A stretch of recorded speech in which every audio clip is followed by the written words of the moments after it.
салому алайкум ва раҳматуллоҳи ва баракату бародарон, падарон ва модарон. Салому алайкум ба ҳама мардуми муҳоҷир, ба ҳама шахсоне ки дур аз ватан, дур аз падару модар ҳастанд. Салому алайкум. Ва имрӯз вақту соате омад ки барои шумо нақл кунам чӣ хел фикр дар калаи ман омад ки ман бояд Мянма бирам, чӣ хел фикр дар калаи ман зад ва чӣ гуна ман рафтам, чӣ хел шид мақсад ки моро встреча кардем, чӣ хел у одаморо ёфтем. барое ки мо рости гап якчанд вақт ваъда карда будем мекунем ҳамин кора ба хотири масъалаҳои шахсӣ, проблемаҳои шахсӣ, мақсад ҳамин вақт нашид, якду мушкилиҳо доштем. имрӯз вақту соатш омад, шумо дар ҳамаша нақл мекунам. бародаро бо диққат ягон ҷоякда бишинед ва ягон чой ё кофе тайёр кунем, бо диққат гӯш кунед. бародаро, вақте ки ман дар Тоҷикистон будам, мо ин навороро ба тариқи YouTube, Instagram вақте ки медидам, бовар кунед ҷигарам пора мешид ва ҳамунҷода ман вақте хати дӯстонмон дар таги дом мешиштем, ҳамунҷода ман ҳамаи дӯстонам ваъда кардам ва гуфтам ки бинед иншааллоҳ бо ёрии Аллоҳ, бо ёрии мисол бародарои ғарибу дигар бародаро, мақсад ман ҳаминҷа мерам, иншааллоҳ кӯмаки мардуми тоҷика ва ҳамаи мардуми мусалмони роҳинҷа ман мерасонам ва иншааллоҳ мо ай ҳамун Тоҷикистон ният кардам ва билет гирифтам, омадам. ай чиз рости падару модарам хабардор набуд. вақте ки ман видео мондам дар YouTube, вақте ки мардума даъват кардам ки мисол ҳамхелӣ биёем пул ҷамъ мекунем, мерем, мақсад ман мерам ҳамунҷа ёрдам мекунем. ҳамин навора вақте ки дӯстои мо, шиносои мо, хештаборои мо дидан, ба падару модари ман расонданд ки мисол ҳамун давлате ки бачаи шумо меравад, авҷа ҷангай мусалмонро киштестанд, азоб додестанд, мақсад бачаи шумо ҳамунҷа раҳкияй. рости падару модари ман дар аввал зид буданд, умуман ва ягон майда розӣ набуданд ки ман ҳамунҷа бирам ва ба ёрии Аллоҳ мақсад ман тонистам вора мисол розӣ кунонда ки мисол ман бояд уҷа бирам, ҳатман бирам. имрӯз ин мусибат ба сари во омадагиаш, шояд фардо ба сари мардуми тоҷик биёяд, худо ишон нада, мисол шояд шахсе пайдо шавад ки барои мо кӯмак кунад. барои ҳамин имрӯз ва ё дар ин ҳолат ғалтагиам мо бояд ҳатман кӯмак кунем. гуфта ҳамхе розигии падару модарро гирифтем, дуои падару модарро гирифтем, иншааллоҳ мақсад ҳаракат кардем. чӣ гуна ҳаракат кардем? мо рости гап ягон кас хати алоқаам надоштем ва мо намедонистем ки оё мо ба ҳамун ҷара расидан метавонем ё не, ва мисол чӣ хел рафтем ва чӣ кор шид. ман рости худам ҳайрон шудам ки мо чӣ хел кардем ин кора. вақте ки мо билет харидем тарафи Бангладеш, ман ҳамиқа медонистам ки мисол Бангладеш рафтан дар кор. ман ҳамаи дар интернет диромадам, хондум вақте ки шаҳрвандии Тоҷикистон чӣ хел бояд Бангладеш биравад, ҳамаи ҳамина дар интернет хондум ва барои рафтан уҷа чӣ ҳуҷҷатҳо дар кора, чӣ кор кардан дар кор, ҳамаша ман мақсад айназар гузарондам ва ҳамаи ҳамун ҳуҷҷатҳоро тайёр кардам ва сума ҷамъ кардем ва ҳаракат кардем. яъне хати сафари мо буд Москва, Дубай, Бангладеш ва аз Бангладеши пойтахт шаҳри Дака то границаи Мянма ва Бангладеш. хулоси гап бародаро, 5 соат аз Москва то Дубай парвоз кардем. дар Дубай якчанд соат, 8 соат тақрибан мақсад истодем ва самолёт омад ва баъдан шиштем 5 соат дига то Бангладеш. вақте ки мо Бангладеш дар дур омадем, баъд мо 2 нафар будем, якдигармон дар савол додем бо чӣ кор кунем, Бангладеш расидем, дар гостиница шиштем, ҳайронем, роҳ кофтаистем, чӣ хел бирем, мепурсем иша уша, ҳамин мегӯем пеши беженсо чӣ хел бирем, моро метарсонанд, мегӯянд уҷа нарем ки мисол шуморо яке суд мекунанд, уҷа нарем ки ихе мекунанд, ухе мекунанд. ва мо гуфтем мо уже ният кардагием, мо қафо бар намегардем, мо ҳатман бояд бирем, вай судмон мекунанд, мекушандмон, мо бояд бирем унҷа. баъд ҳамун сотрудникои ҳамун коргарои ҳамун гостиница мо дар як шаҳрро гуфтанд, ӯ шаҳр ном дошт, рости аёдам биромад ва ё хато суроға доданд ва мо қариб ки ҳамунҷа билет мехаридем. ва вақте ки мо уҷа билет харидани будем, бо як коргари гостиница омад, гуфт ки این شهر دوایو نستم گفت بجنسو در شهر نستم گفت نه دیگه شهر ما گفت نام شهر چه گفت کوکس بازار و وقتی که گفتن شهر کوکس بازار ما دا بلیت خریدن که در ما در گستین ششتگی مقصد جدت داریم که کی وقتی بلیت نشه ما بریم که در همین حالت ما را یک نفر زنگ میزنه واتساپ ما در مینویسه که خیلی سلام علیکم ما فلان общественная организация مقصد فوند خیریوی سلسبیل شما فهمیدیم که شما در بنگلادش هستین مثلا شما در موفقیت برای کار خداوند جزای خیرتون بده خلاص خیلی گپای خوب زدن درباره مردم تاجیک و به نهایت مقصد چه بگم و یا ما را دو کرته شهوت بگه نسبت به همون جا رفتن زیاد کردن مقصد وقتی که یک ملت دیگر میخیزه ملتی تر تعریف میکنن با به نهایت اول چی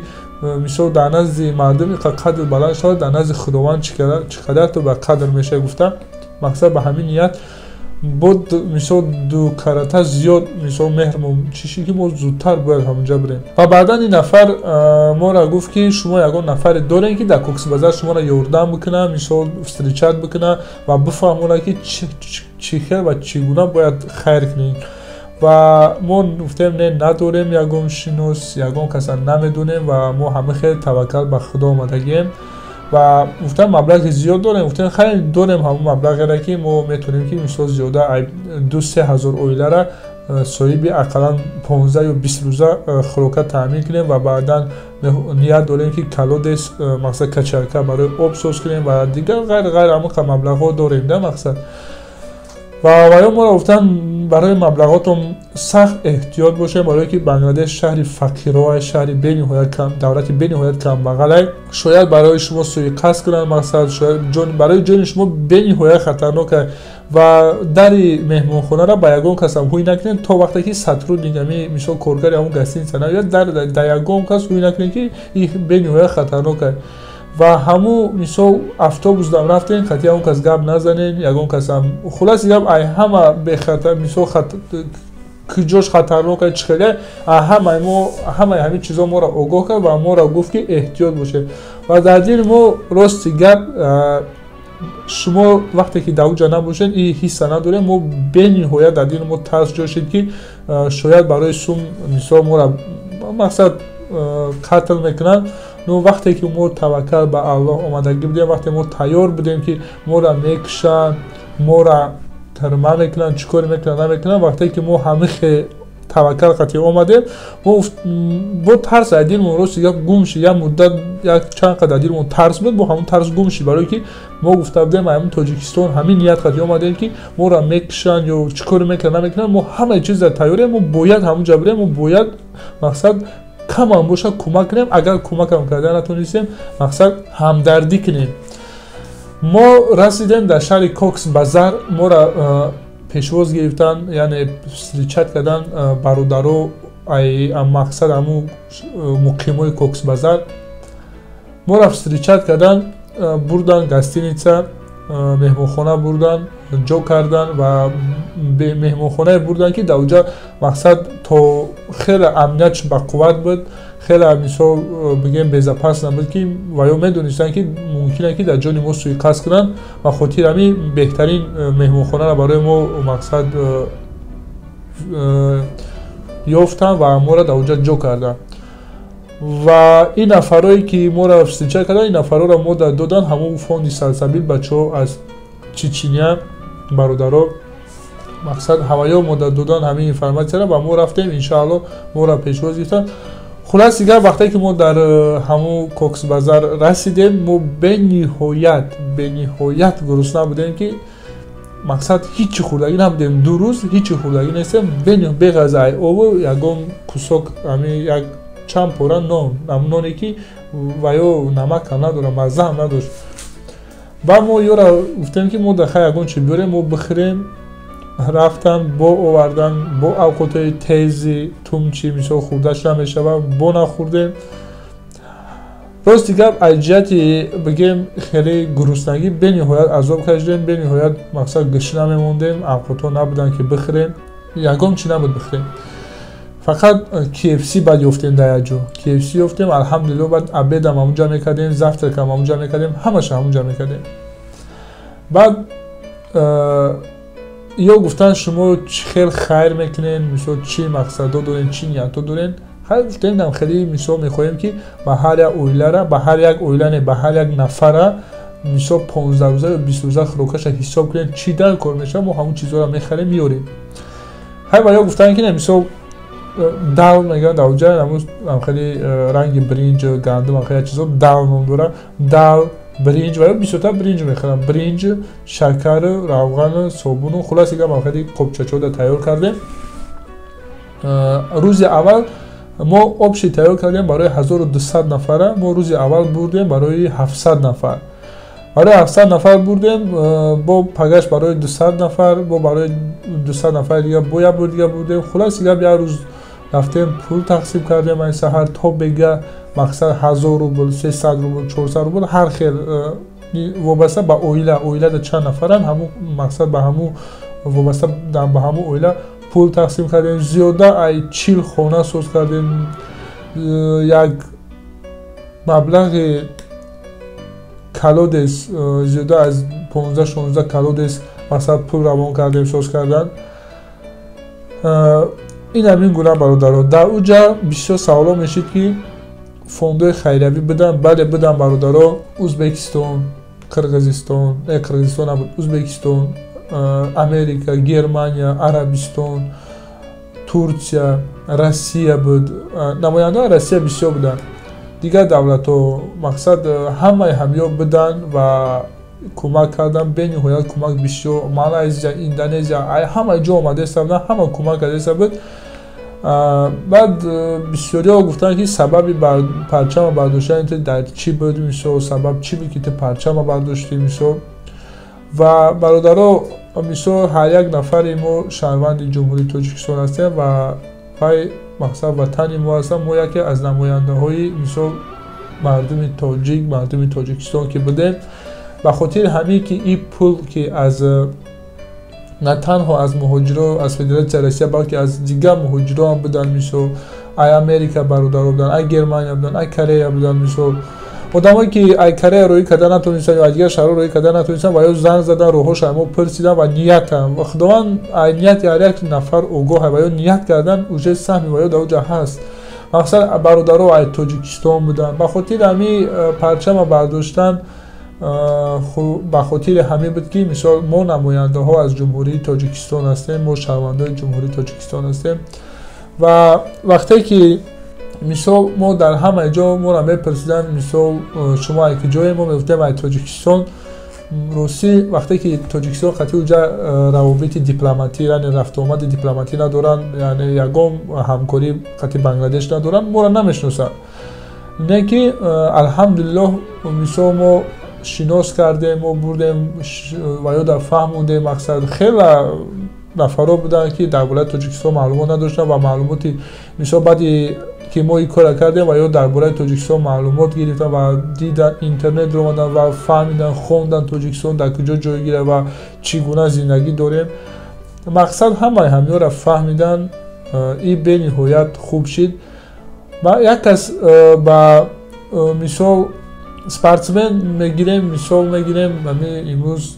ورزشگرای ما پرچم ما را در هر گوشه های دنیا میبردارن مقصد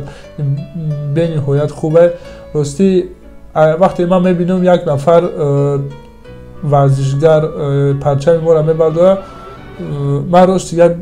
گریم میاد مثال خرسندی را که امروز در تمام دنیا الحمدلله پرچم ما مثال برداشته میشه و هر نمودی ورزش چی از مثال بای بیس پراویل چی ای فوتبال چی ای دیگرش الحمدلله روز به روز ورزشگرای ما هم پیش رفته هستن ما هم بگیم همچون یک ورزشگر ما با دیگر راه مثال پرچم جمهوری را معرفی کردیم در دیگر مملکتی که مثال که ما را عموما نمیشناختن و شناختن و دیدن که مثلا مردم تاجیک مردم سخاوتمند است مردم تاجیک مردم دلسوز است مردم تاجیک مقصد برادرای خودشون طاقت نمیمونن و این یک چیزی هست که امروز ما به تمام مقصد مردم نشان دادیم و мақсад якдилӣ мона, бародарӣ мона. Иншааллоҳ худованд аҳд ба мисол бар сари мардуми тоҷик, бар сари мисол ватани мо худованд ягон рӯз ин мусибата ба сари мо наёрад. яке худованд агар ки ягон мусибатам шавад, иншааллоҳ боварӣ дорум ки тамоми нафарое ки имрӯз навораи моро диданд аз дигар миллатҳо мақсад бигирем, чеченец, Догистон, Киргиз, Узбек, масалан Қазоқ, ман боварии комил дорум ки ва ё бе ягон шаку шубҳа мисол давон ба кӯмак ба сӯи мардуми тоҷик мераванд ки мисол кӯмак кунанд. ин ҳамин буд ҳамаи сафарҳои мо ба Бангладеш. мақсад ин коре ки мо кардем, ин ягон мисол мо хумона намоиш барои намоиш не, фақат ба хотири чӣ кардем? Ба хотире ки мардум бедор шаванд ва мардум бибинанд ки мо бояд ҳама вақт дастгири якдигар бошем, мо ҳама вақт дар ҳар ҳолат бояд якдигарро дастгирӣ кунем. агар ки мо ҳама вақт мисол кӯшиш кунем ки якдигарро дастгирӣ кунем, иншааллоҳ ягон таймон на дар Тоҷикистон, на дар мақсад Россия, на дар ягон ҷо на хор намешем. барои ҳамин бародаро ҳамеша дар ҳамаи ҷо кӯшиш кунем дастнигари якдигар бошем, мақсад якдигартона ёрдам кунем. сумам натонистӣ ёрдам карда, ақаллан сухани хубаш бигӯ. сухани хубам натонистӣ гуфта, мақсад бигӣ ҳамин як каса айраҳ бигзарон, ҳамиам кори хуба. як каса бигӯ ки намунҷа мисол торгови центра, ҳамиам кори хуба. мисол якдигартона дӯст бидорен, ҳурмат кунен, ба қадри якдигартон бирасен. тамом. ассалому алайкум ва раҳматуллоҳи ва баракатуҳ.